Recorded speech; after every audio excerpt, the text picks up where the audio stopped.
a gente vai prosseguir agora com essa palestra sobre educação, santidade e educação humano-cristã, que será ministrada pelo padre Rafael Fornazier e pela terapeuta Sônia Costa.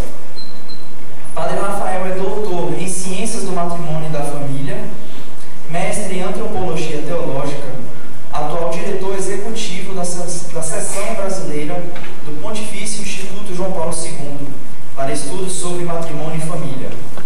Professor de Teologia, Filosofia e do mestrado e doutorado em Família na Sociedade Contemporânea, da Universidade Católica do Salvador. Foi assessor da Comissão para a Vida e a Família da CNBB de 2011 a 2015 e é coautor e autor de livros e artigos sobre a temática Família e Bioética. É do clero da Arquidiocese de Niterói e membro da comunidade Emanuel. Sônia Costa é economista, terapeuta de família e casal, especialista em família. Ela é coordenadora arquidiocesana do projeto Raquel, Ministério de Cura após aborto. Casada há 32 anos com Josafá Costa e mãe de 2 filhos. Sejam muito bem-vindos. Está aqui também Josafá. Sejam bem-vindos. Boa palestra para vocês.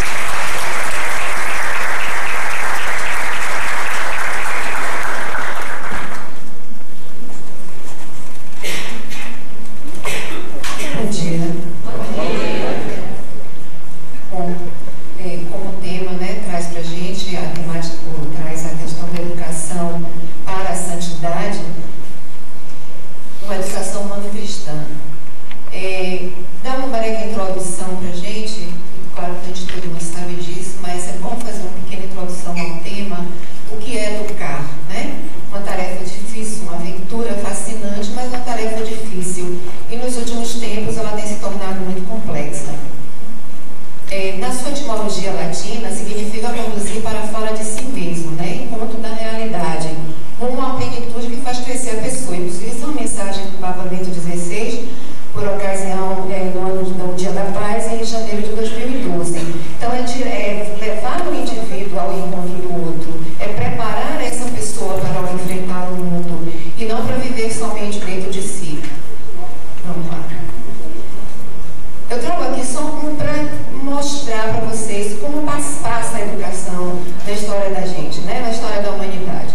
A Declaração Universal dos Direitos Humanos, no artigo 26, no item 1, diz: toda pessoa tem direito à educação. E por aí vai, mas acrescentando mais algumas coisas. A educação deve visar a plena expansão da personalidade humana, o direito à liberdade, à dignidade humana. E vem o que eu destaco aqui para gente. Aos pais pertence a prioridade do direito de escolher o gênero da educação a dar a seus filhos. E o que é que a gente tem visto hoje? Já foi falado isso aqui hoje pela manhã, foi falado ontem, Estão querendo nos tirar o direito de decidir, de escolher como queremos educar os nossos filhos.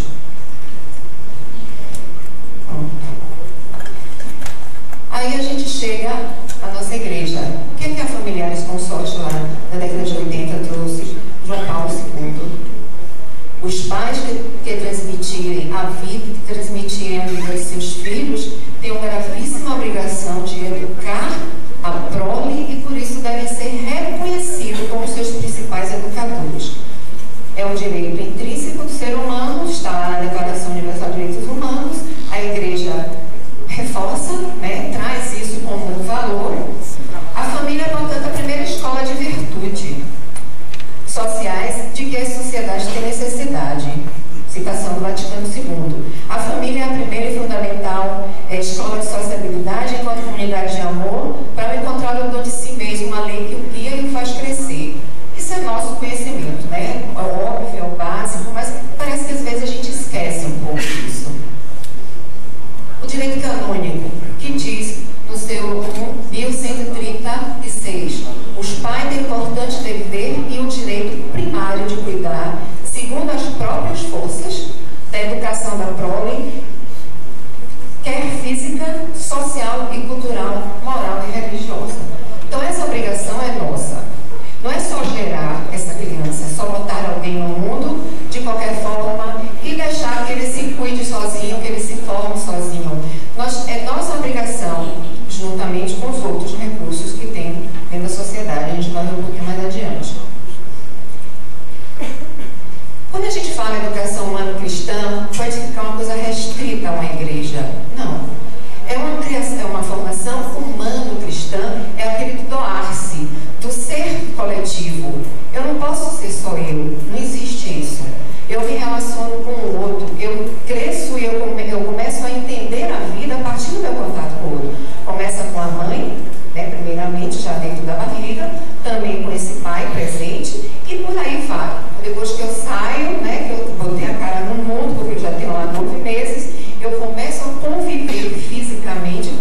cidadãos cristãos que saibam distinguir o que é reto do que é desvirtuado.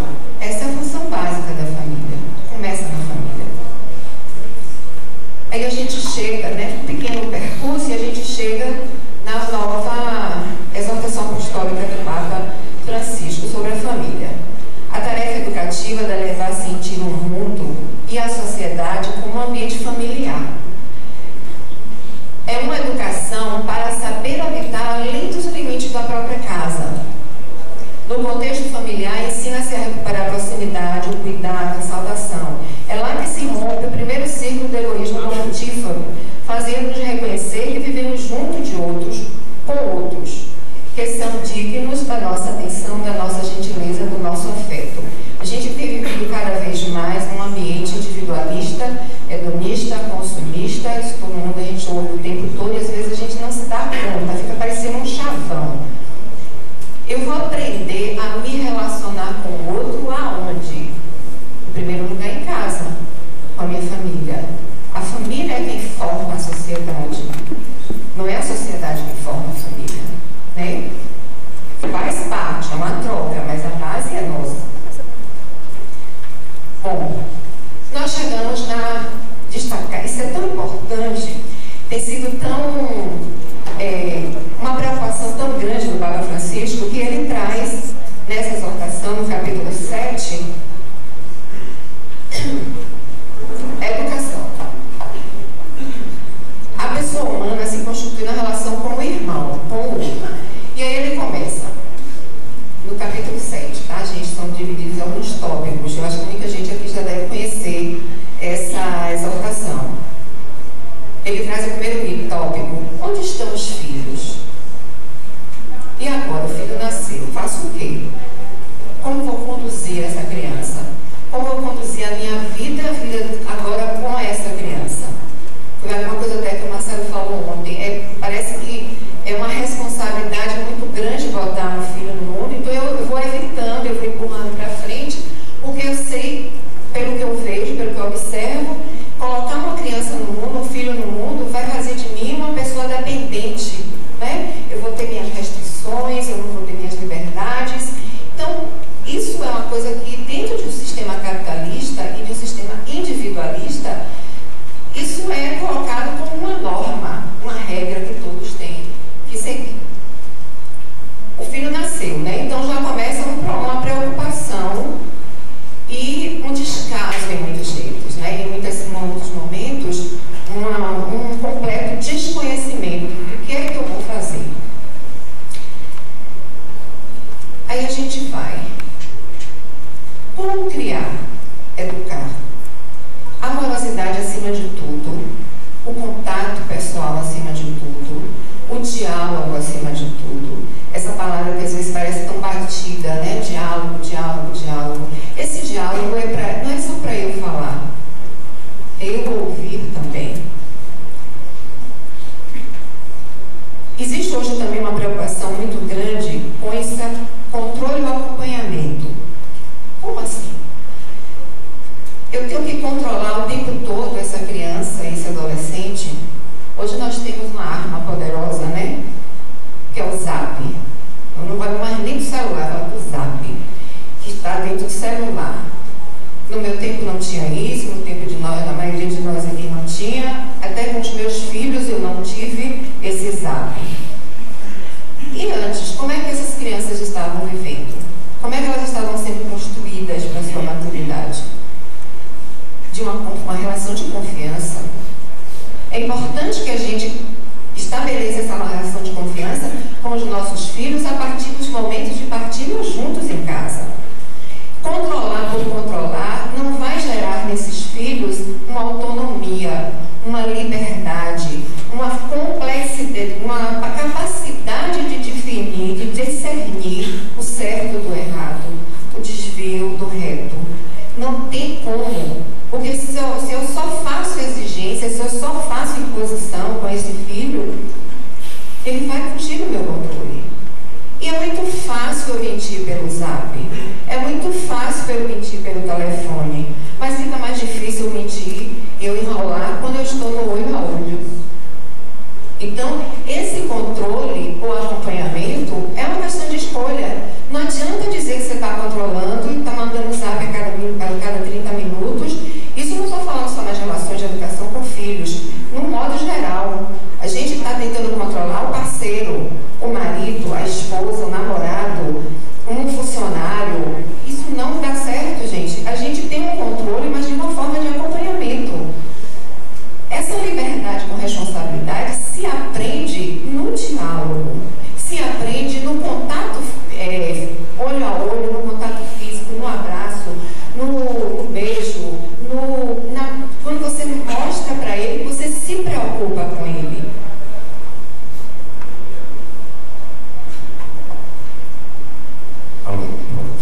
Acho muito interessante essa questão do controle da qual fala o Papa Francisco nesse capítulo 7 da Amoris Laetitia, como a Sônia está colocando, porque o Papa diz assim: não é o fato de saber onde fisicamente está o meu filho, controlando por N maneiras, pelos atos, sei lá o que, mas é tentar ajudar as crianças e a nós mesmos, porque, como a Sônia acabou de dizer, isso também concerne as nossas relações entre adultos, onde nos encontramos em nós mesmos.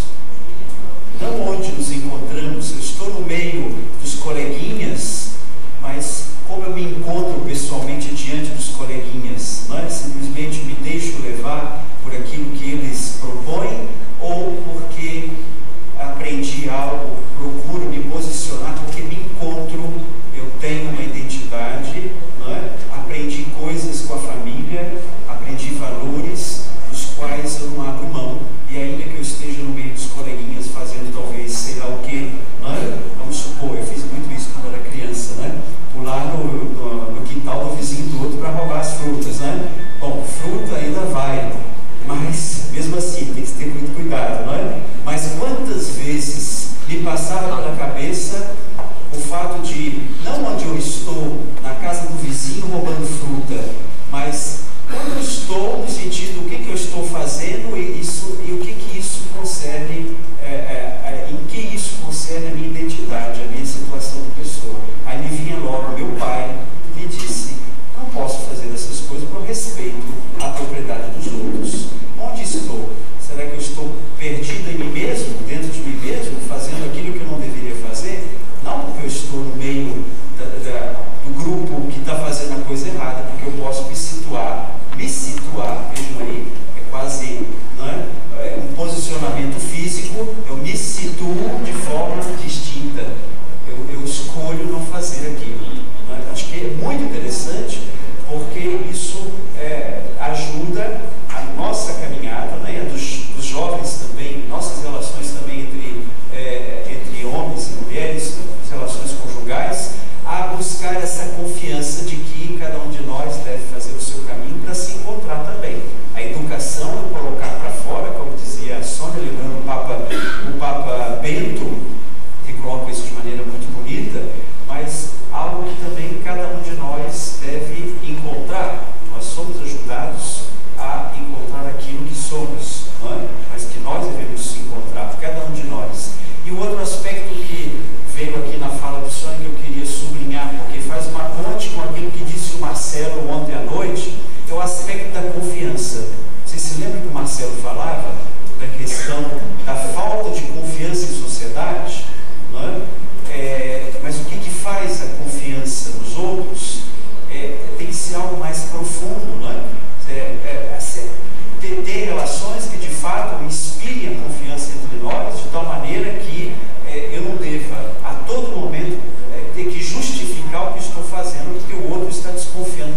eu deposito a minha confiança em você. Você sabe, a gente já conversou, já explicamos, não é?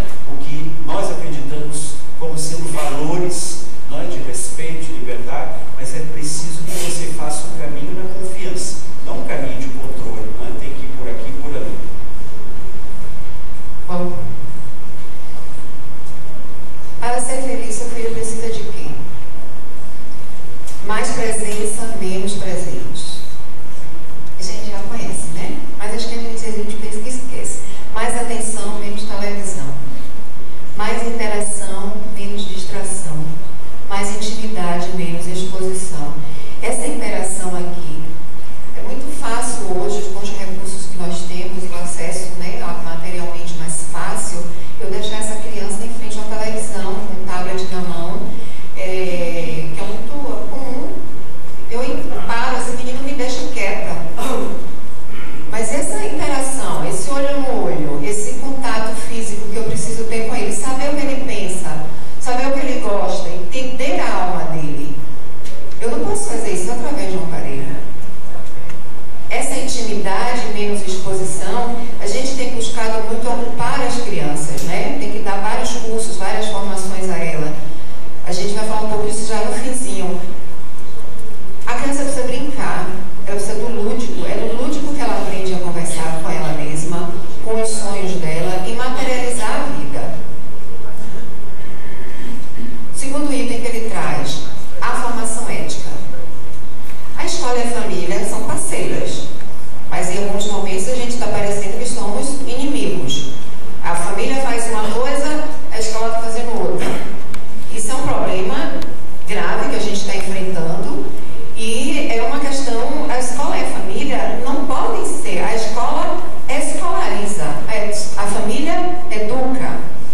Eu fui convidada a fazer uma palestra numa escola com esse tema e a coordenadora disse assim, vai ser ainda mais para frente, nosso cuidado aqui é a família traz a criança, resolva esse problema. E são crianças até 12 anos. Eu vou falar com os pais, né? A palestra dos pais. Mas são crianças, eles se separaram por idade, por série. Então, a preocupação da escola, a criança chega, professora, tem um jeito, porque eu não consigo mais.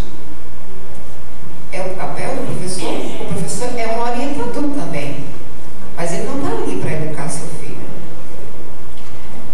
Confiança, amorosidade e respeito.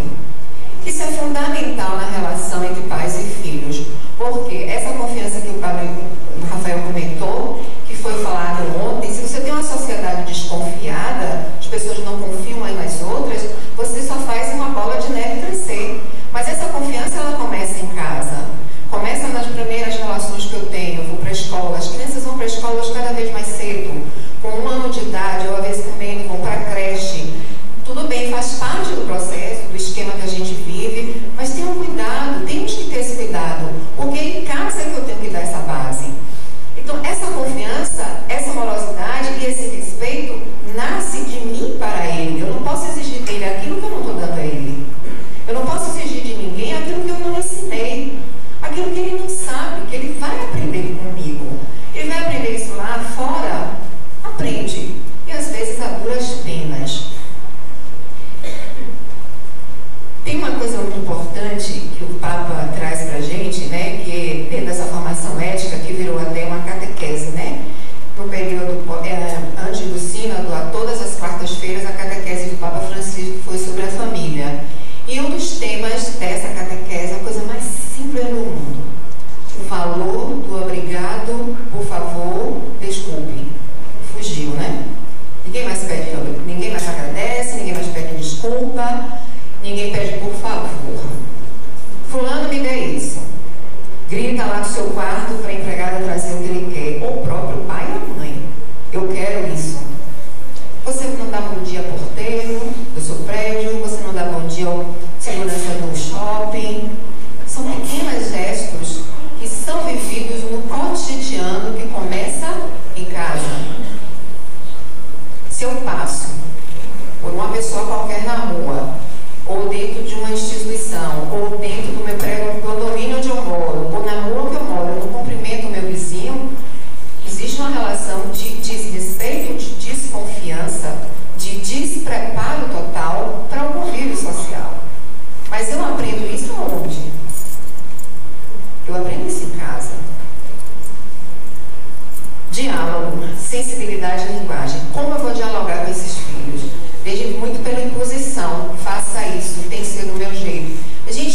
vê muito isso de uma forma, como a gente podia dizer dos nossos avós, né? Que eu não tenho que dar satisfação, o pai dizia mesmo, é para fazer e acabou. E ele fazia, obedecia.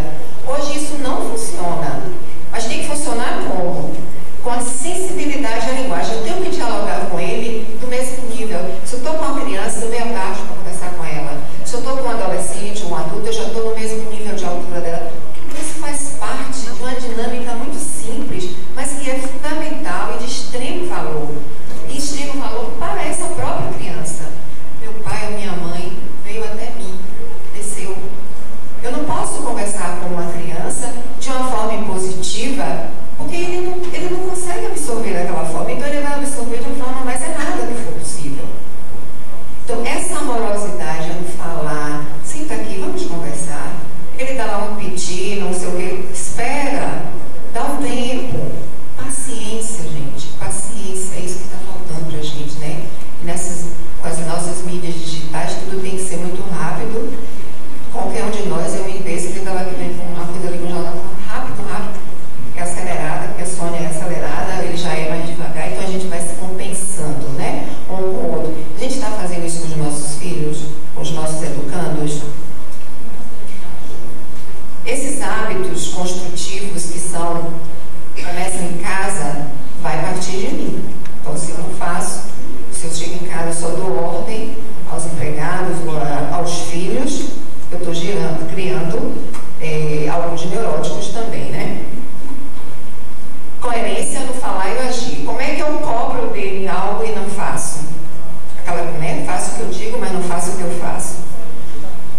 A gente em consultório e no serviço que a gente faz com atendimento de famílias e de jovens, de adultos, a gente vê muito isso.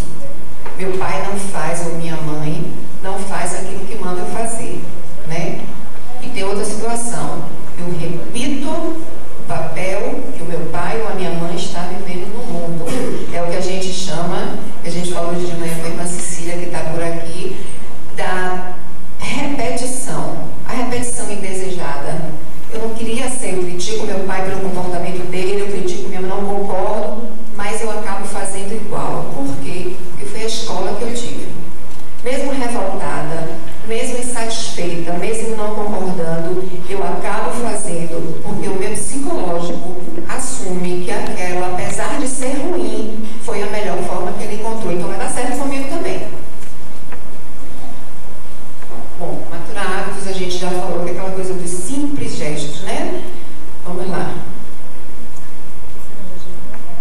Eu gosto muito de usar a imagem, né? Então aqui, voltando ao tempo, continuando no tema ética e escola, né? Família, mais escola, mais sociedade, qualidade da educação. É uma parceria, não pode ser coisas isoladas. Só eu sei educar meu filho, a escola não sabe, ou o contrário. É uma parceria. Eu gero filho, a minha família gera a sociedade, nós aqui formamos uma sociedade completamente diferente, famílias distintas, mas nós formamos a sociedade toda. Pode ir. Eu acho que muita gente já conhece isso aqui, né?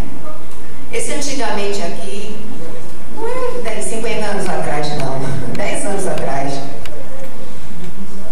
Você cobra do seu filho o boletim escolar, não da professora. E o que a gente vê, eu ouvi muito isso em reunião de escola de pais dos meus filhos.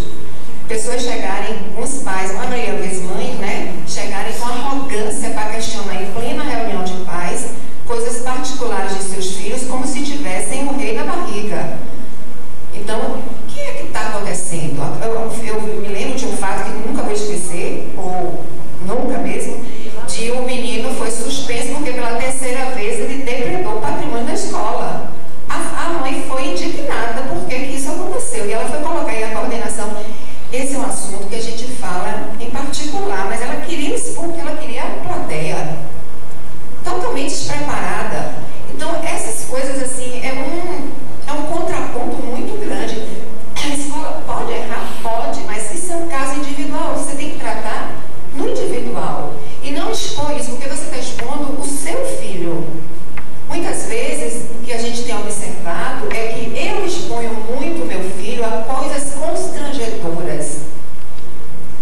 achando que estamos fazendo o bem. Ledo engano. É preciso muito cuidado em não constranger os nossos filhos, inclusive isso é bíblico. A gente vai ver essa citação agora. O valor da sanção como estímulo. Vós, pais, não provoqueis revolta nos vossos filhos, Efésios. Como fala também de filhos com relação aos pais.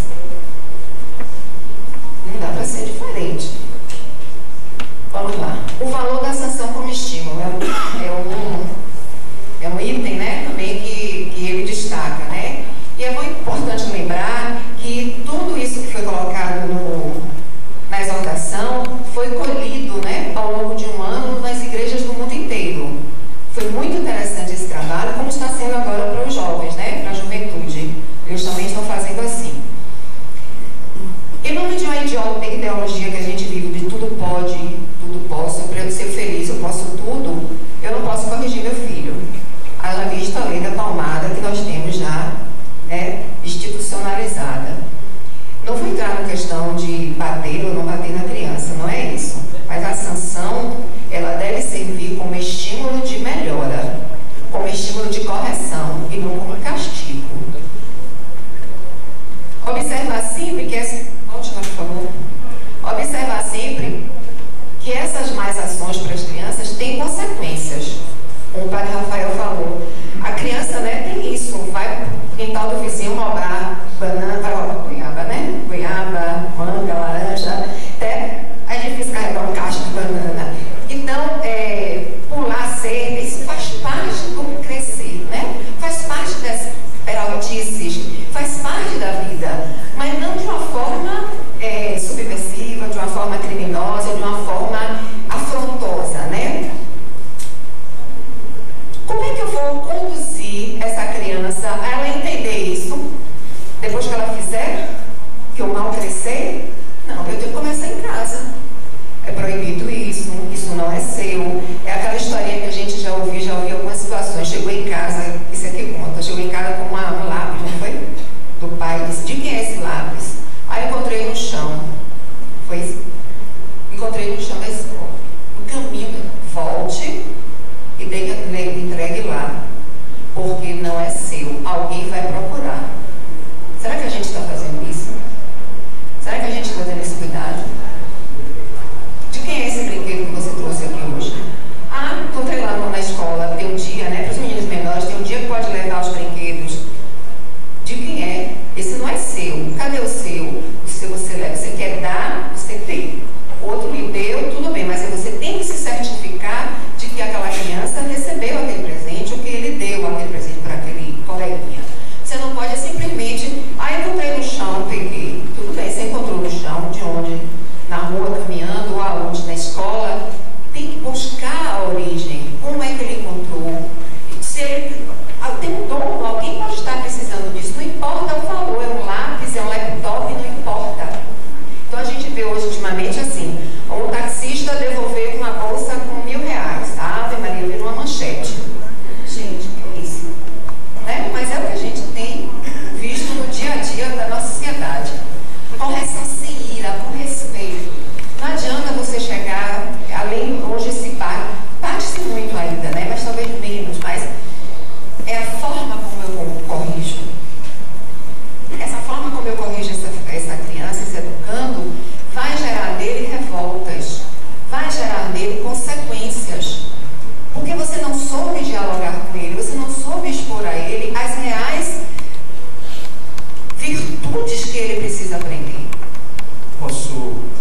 Queria acrescentar alguma coisa nesse ponto, porque me parece interessante a gente também retomar um pouquinho o que o professor Marcelo ontem evocou rapidamente, que é essa concepção do amor que nós temos hoje na atualidade, que muitas vezes é uma concepção muito romântica, não é?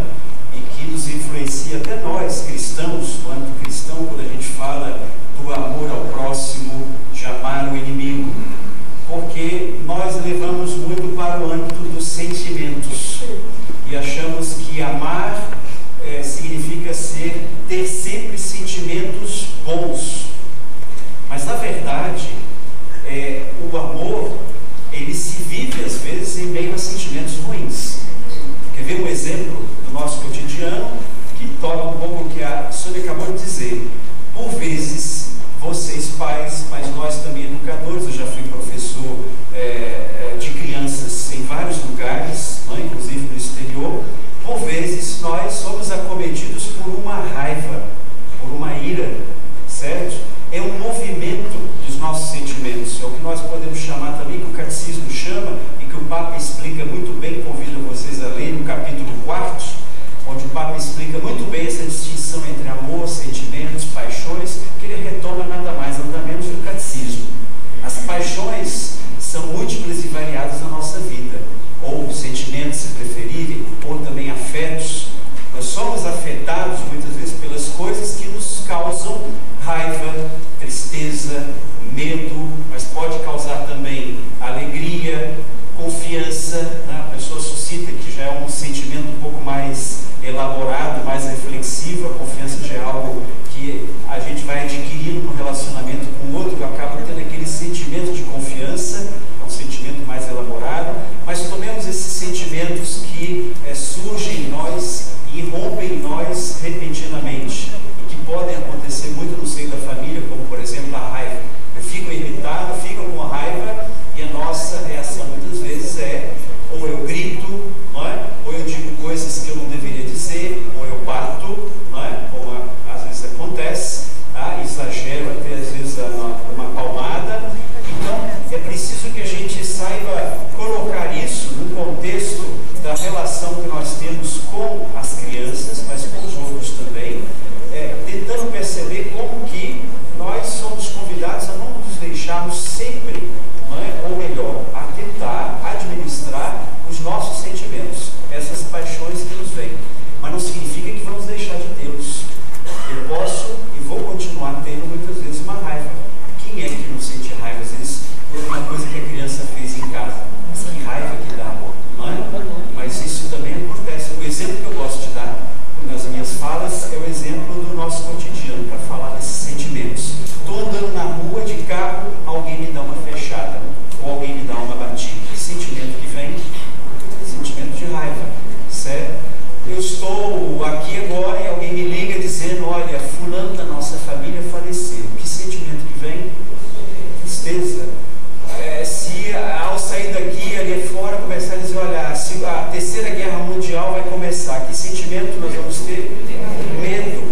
Mas se ligarem para vocês dizendo, olha, você acabou de ganhar na Mega Sena. Estão vendo? Então, isso são sentimentos que eu vou perguntar, se perguntasse para vocês, vocês escolheram, a gente não parou para decidir. Acontecem repentinamente, a gente não escolhe, não decide.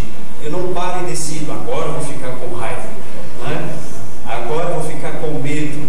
Não, a gente não decide. Isso acontece em nós, são movimentos, e as crianças obviamente vão suscitar em nós sentimentos de alegria, sentimento de raiva, sentimento de medo, porque estão distantes, estão na casa de não sei quem, que eu não sei com quem, né? O medo que vem. Aí o amor, diante disso tudo, tem que fazer o quê? Tem que fazer uma boa gestão desses sentimentos. Então, um pai e uma mãe às vezes pode ter um sentimento de raiva porque a criança saiu e não disse nada, mas não significa que deixou de amar. Estão me entendendo? Vejo que o amor vai para além dos sentimentos. É por isso que Jesus nos chama a amar os inimigos, que significa, que não significa que eu tenha que ter bons sentimentos necessariamente o tempo todo. Às vezes vou ter sentimento de medo em relação ao inimigo, ou às vezes sentimento de raiva. Não vou deixar-me conduzir por esses sentimentos, que aí é sabedoria também. Não vou me deixar dominar por esses sentimentos em relação ao meu inimigo, ou sei lá o quê, né? Ou em relação às situações. É toda uma administração, uma gestão dos nossos sentimentos, dos nossos afetos, ou das nossas paixões, que nos ajuda a ter uma maturidade afetiva dentro da família, com as crianças, mas também isso vale para os casais. E isso vale muito para as nossas paróquias, porque muitas vezes não gostei do padre, né? Me é antipático, olha a palavra antipático, antipatos. O que ele suscita em mim é um sentimento não muito agradável. Aí eu me deixo dominar por aquilo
ele à noite, porque isso toca a questão da santidade. A gente está falando de santidade também, né?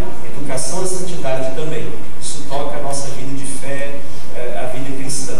Eu cheguei à noite e falei para ele: filho, papai te pede perdão, porque papai exagerou ao te dar palmada. E o menino de 7 anos falou: papai, mas eu reconheço que eu estava errado. Eu também te peço perdão. Então veja como o diálogo pai e filho, aquilo que a senhora dizia também, não só os pais têm autoridade, tem que ter uma autoridade que é boa, né? A autoridade não é ruim, como se diz por aí afora às vezes, autoridade boa, mas que saibam também, né, como exercer essa autoridade que o próprio direito lhes dá também, a própria organização social, né? Não só a igreja. Então como esse diálogo é importante sem perder a autoridade, né, mas reconhecendo também que podem crescer juntos. O diálogo, você vai chamar a atenção, olha a postura, aquilo que a gente falou, né, de igual para igual, né? Não é que o adulto é igual à criança, né? É assim, de me nivelar, me colocar de frente a ela, conversar com ela olhando no olho. Aquele tipo de castigo ali, muita gente ainda faz, e não é que é certo ou errado, cada um vai encontrar a sua metodologia. Você vai ficar quietinho, tem crianças que já sabem, né? A mãe chamou a atenção, o pai chamou a atenção, ela já sabe, vai para o seu cantinho, né? Tem muito isso, funciona. Vá pensar um pouquinho, tem mais que dizer assim, mas eu não quero pensar, mas vá tentar pensar, vá para lá para o seu cantinho.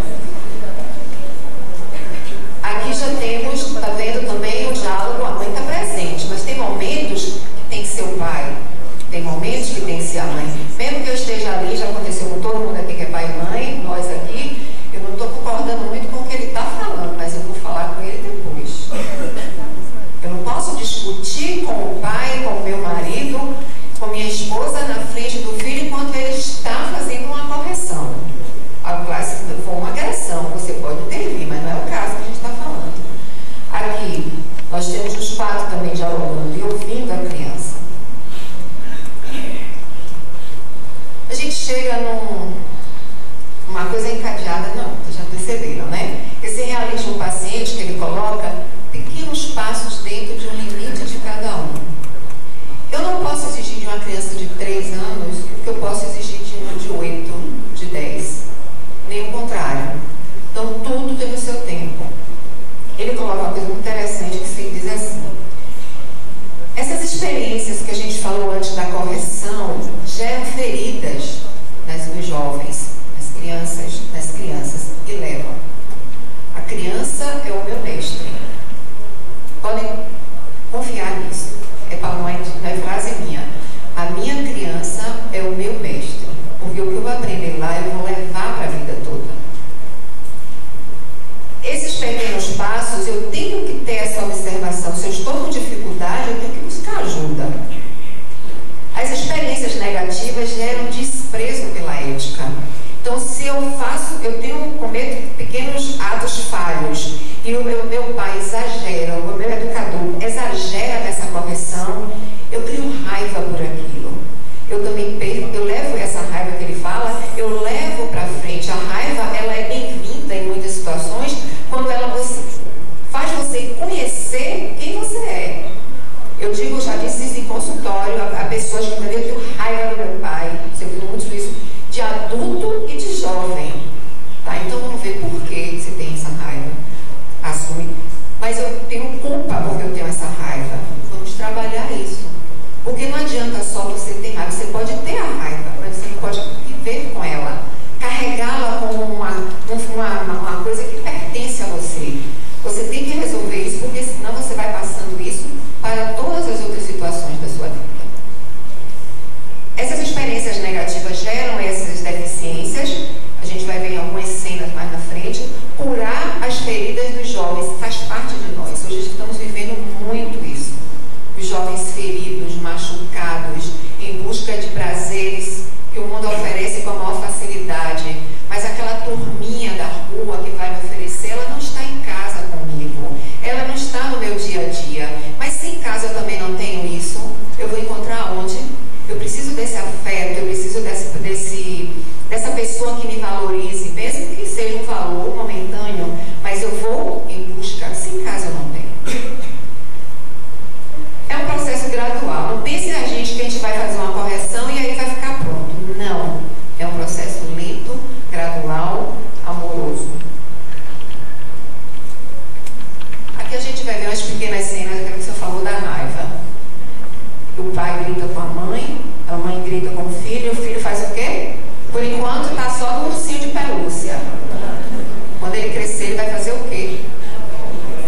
Ele vai começar com o irmão. Eu me lembro de algumas vezes, eu sempre trabalhei o dia todo, eu e ele, aí pegava todas as flores e estão aqui querendo se bater. Estão fazendo o quê? Um correndo atrás do outro, trancou a porta, não deixa um entrar, não deixa eles se baterem, mas deixa eles brigarem, né? Porque ele aprende a se defender é em casa, com o irmão dele, depois com o menino do vizinho, né? Depois com a escola. Ele precisa aprender isso. Ele não vai agredir fisicamente. Uma vez eu dei um chute tão grande para abrir a porta do banheiro que eu queria abrir, ficou um buraco na porta. Ficou meses aquela porta com aquele buraco para eles verem o que eles tinham feito, né? Porque foi a raiva na hora da brincadeira. Se eu não me lembro mais com a história, era de faixa de 6, 7 anos, ficou lá a porta com buraco, certo? Para poder perceber o que tinham feito, e foi trabalhado aquilo. Não é simplesmente chegar em casa, dar uma bronca, botar de castigo, fazer não sei o quê e trocar a porta no outro dia. Não. Uma outra cena aqui, muito comum, gente, muito. Semana passada atendi um jovem, não chegou ainda no Baleia Azul, mas está perto, né? Com o braço, eles estão fazendo muito isso. Automutilação. Por que você faz isso? Porque eu cortando aqui, dói menos o que está aqui. Que dor é essa que você tem aqui? O olho distante, frio, que chega a dar vontade da gente adulto, conversando com ele, dá vontade de a gente chorar.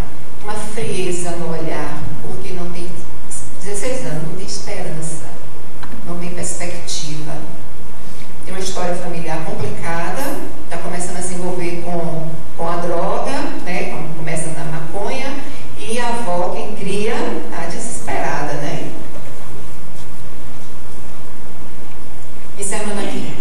A vida familiar como contexto educativo. É exatamente tudo que a gente já falou. Educar para a capacidade de esperar tudo imediato. A Carla vai falar amanhã sobre as mídias, né?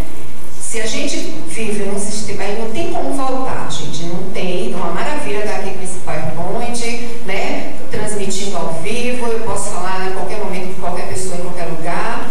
Para mim é uma maravilha, meus filhos moram fora, mas a gente acaba transferindo isso para o nosso cotidiano, para as nossas relações pessoais e para a nossa vida.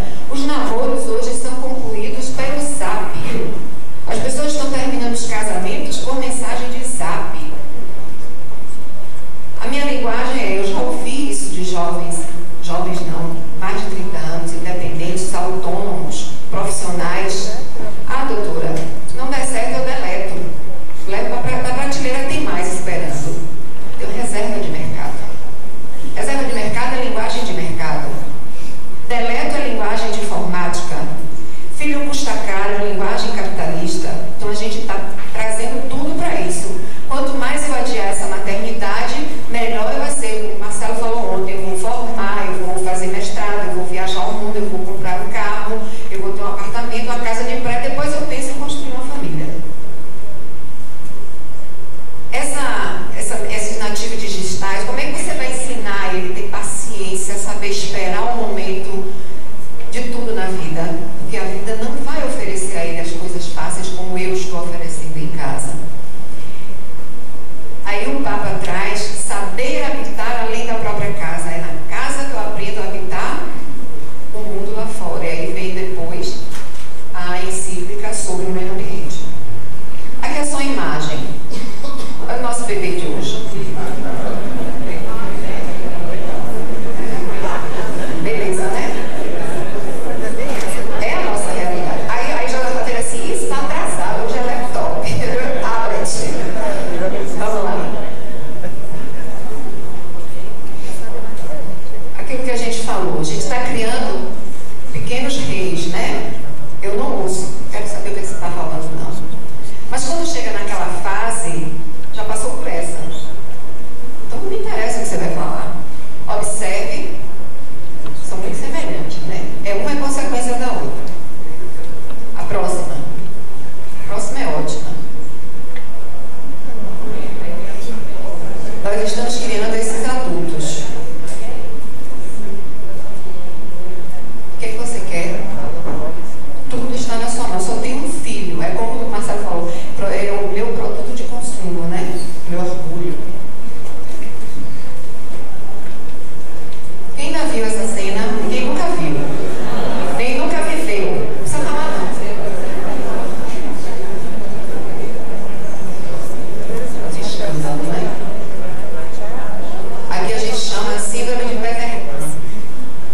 Ele chega com um currículo top, ou nível médio, ou nível 3, né, nível universitário, mas ele não sabe lidar, trabalhar em equipe, ele não sabe obedecer a hierarquia, ele não tem respeito pelos companheiros, ele quer tudo naquela hora, porque ele sempre teve assim em casa. Por que na empresa vai ser diferente? Por que no mercado de trabalho vai ser diferente? As empresas estão mudando um pouco alguns processos para trazer essas famílias, para ensinar a dizer algumas coisas dessas famílias. Vocês sabiam disso? Porque os jovens estão chegando extremamente imaturos nas empresas para trabalho. Olha que legal. Dá para ler? João, meu filho, sei que a vida moderna nos deixa pouco tempo para falar sobre nós, mas gostaria de saber quais as tuas preocupações, os teus sonhos, tuas namoradas, teus hobbies, ídolos. Gostaria de saber mais sobre você. Vai lá no meu site que você fica sabendo. Tá uma mentira isso? Ainda não é dormir nada, mas já... Ok. Vamos lá? Pronto. A última mensagem que ele coloca. Não se deve fazer em casa o que não pode fazer na sociedade, mas deve praticar em casa o que terá que fazer na sociedade. Obrigada.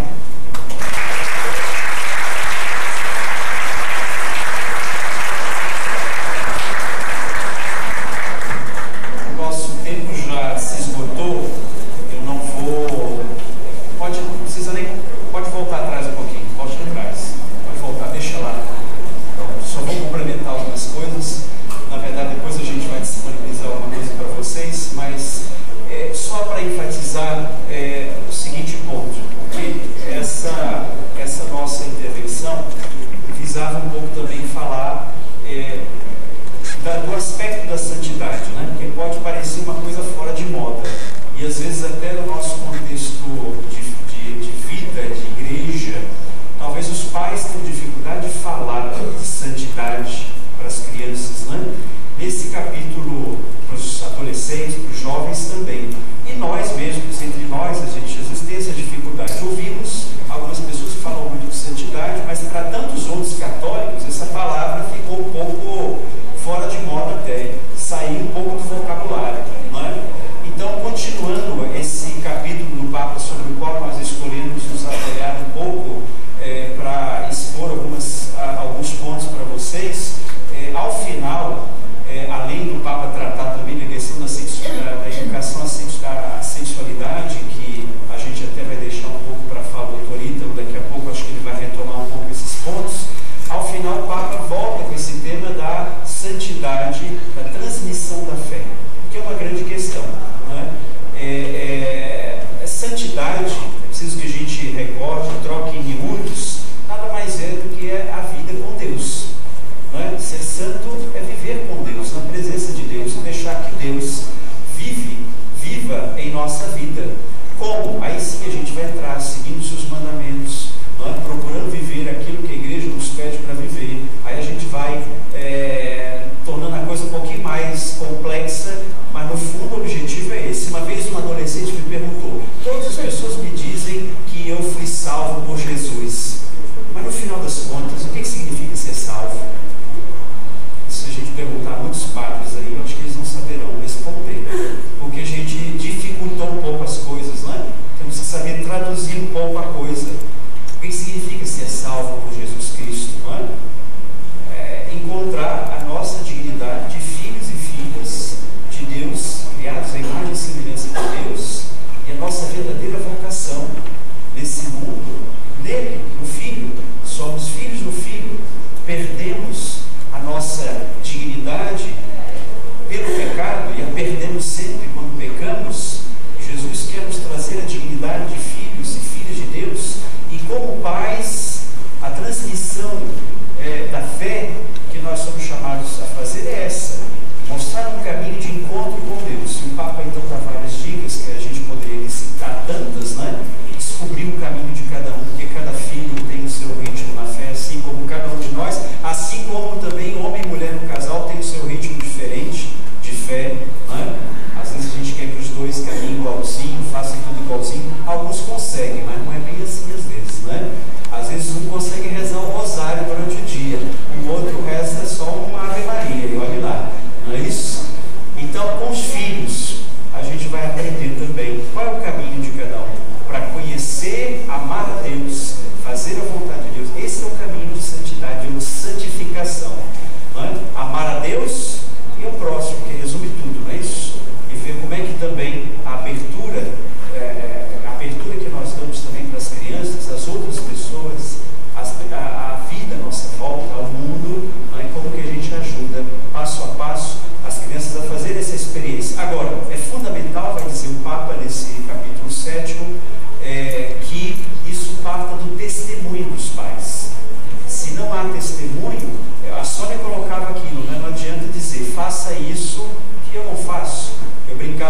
belo dia eu perguntei, bom, quem os pais dessas crianças que estão na catequese? Ah, padre, eles não vêm, eles vêm aqui, colocam as crianças na catequese e pronto, vão vir no dia da primeira comunhão. Eu falei, então tá bom, vamos fazer uma reunião, um encontro, mais do que reunião, não é? Porque a gente tem mania de reunião e perdemos a oportunidade de fazer encontros, momentos de oração e de evangelização até. Fazemos muita reunião para explicar ao pai como é que vai ser a primeira comunhão, a vela que tem que segurar, a roupa que vai levar, mas aqueles pais que estão a 500 quilômetros da igreja, digo assim, uma distância da vida de fé, isso que eu quero dizer, não é?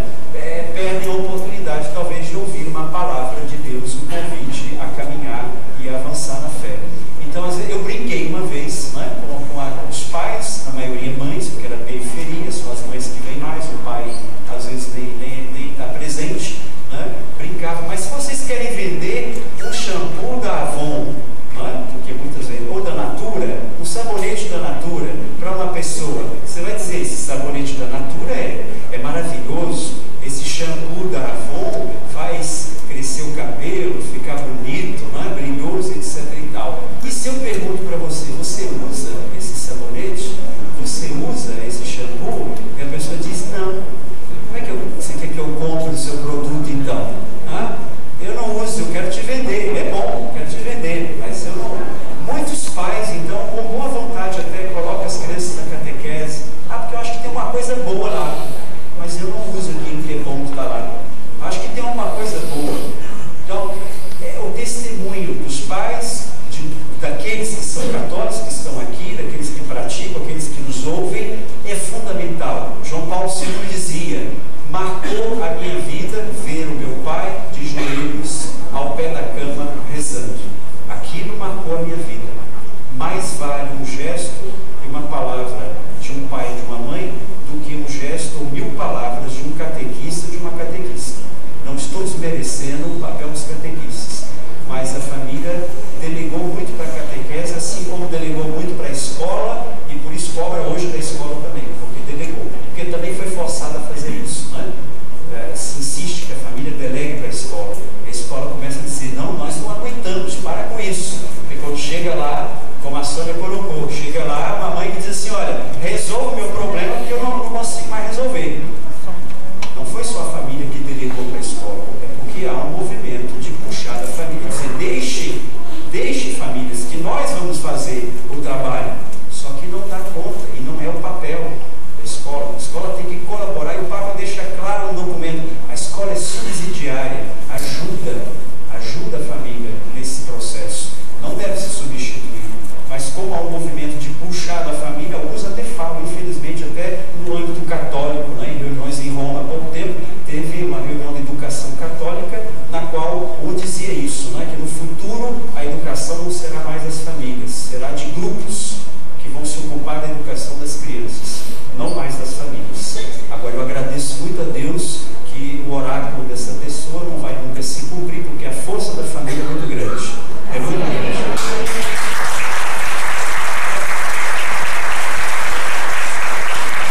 Temos que agradecer a Deus e só que caminhamos, pedir para Ele nos ajudar a dar esse testemunho, que é pelo testemunho de fé que transmitimos a fé, e ajudarmos aquelas famílias que estão na periferia da nossa vida de fé e que por vezes vêm nos procurar para a catequese, para o batismo, para o casamento, ajudar essas pessoas a se aproximarem e assumirem o seu papel de famílias também, que creem, que têm fé e transmitem a fé. Nós encerramos aqui porque já extrapolamos o tempo e eu passo a palavra para o irmão João Paulo. Muito obrigado mais uma vez.